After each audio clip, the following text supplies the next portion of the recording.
Në fakt, nëse themi se objektivi kryesor i përzgjedhjes së të dërguarve të Allahut, dërguar njerëzimit, është plotësimi dhe përmirësimi i moralit dhe i mirësjelljes, nuk do të gabonim. Do të thotë të gjithë të dërguarit e Allahut, edhe i dërguari ynë Muhamedi alayhis salam, objektiv kryesor në misionin e tij ka pas plotësimin e moralit të mirë dhe përsosjen e tij. Sigurisht se lidhshmëria dhe rëndësia e moralit dhe imanit është shumë e qartë, është e fuqishme, për arsye se në fakt morali i mirë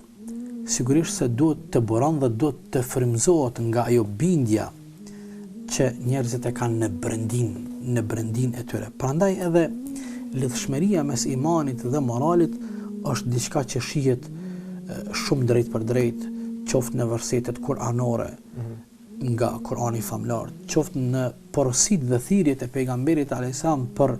moralin e mirë, për sjelljen, për edukatën, ku i dërguari ynë alayhis salatu wassalam bën një lidhje të drejt për drejt mes imanit, besimit në Allahun fuqiplot dhe një sjellje të caktuar. Qoftë atëherë kur vjen thirrja për atë sjellje dhe atë moral të caktuar, apo edhe në anën tjetër kur vije thirrja nga i dërguari i Allahut alayhis salam që të largohemi prej të shëmtuarave.